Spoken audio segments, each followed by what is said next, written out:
haja luz, e houve luz. E viu Deus que era boa a luz, e fez Deus separação entre a luz e as trevas. E Deus chamou a luz dia, e as trevas chamou noite.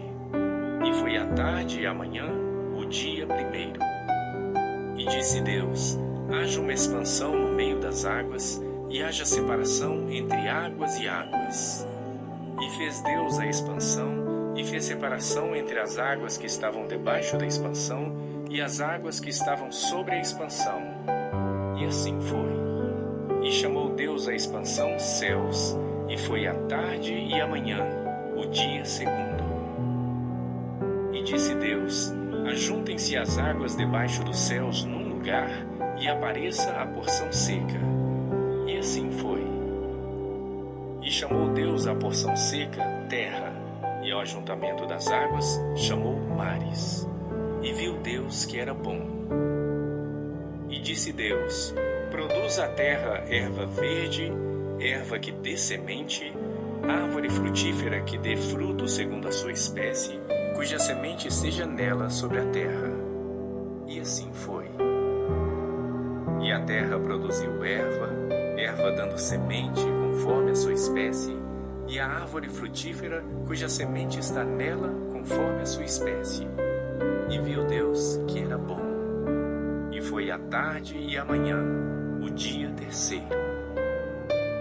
E disse Deus: haja luminares na expansão dos céus, para haver separação entre o dia e a noite, e sejam eles para sinais e para tempos determinados, e para dias e anos.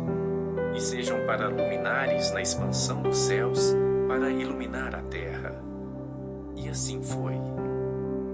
E fez Deus os dois grandes luminares, o luminar maior para governar o dia, e o luminar menor para governar a noite. E fez as estrelas.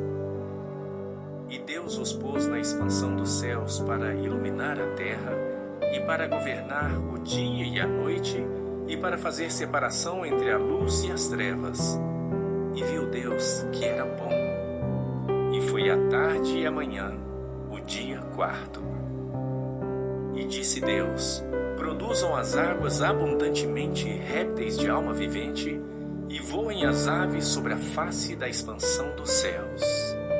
E Deus criou as grandes baleias, e todo réptil de alma vivente que as águas abundantemente produziram, conforme as suas espécies, e toda ave de asas, conforme a sua espécie.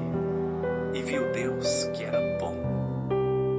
E Deus os abençoou, dizendo: frutificai e multiplicai-vos, e enchei as águas nos mares, e as aves se multipliquem na terra.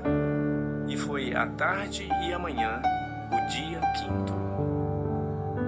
E disse Deus: produz a terra alma vivente conforme a sua espécie, gado e répteis e feras da terra conforme a sua espécie. E assim foi. E fez Deus as feras da terra conforme a sua espécie, e o gado conforme a sua espécie, e todo réptil da terra conforme a sua espécie. E viu Deus que era bom. E disse Deus: façamos o homem à nossa imagem, conforme a nossa semelhança, e domine sobre os peixes do mar, e sobre as aves dos céus, e sobre o gado, e sobre toda a terra, e sobre todo réptil que se move sobre a terra. E criou Deus o homem à sua imagem. A imagem de Deus o criou. Homem e mulher os criou. E Deus os abençoou, e Deus lhes disse: frutificai e multiplicai-vos, e enchei a terra e sujeitai-a. E dominai sobre os peixes do mar, e sobre as aves dos céus, e sobre todo animal que se move sobre a terra. E disse Deus: eis que vos tenho dado toda a erva que dê semente, que está sobre a face de toda a terra, e toda árvore em que há fruto que dê semente, ser-vos-á para mantimento. E a todo animal da terra, e a toda ave dos céus, e a todo réptil da terra em que há alma vivente, toda a erva verde será para mantimento. E assim foi. E viu Deus tudo quanto tinha feito, e eis que era muito bom. E foi a tarde e a manhã, o dia sexto.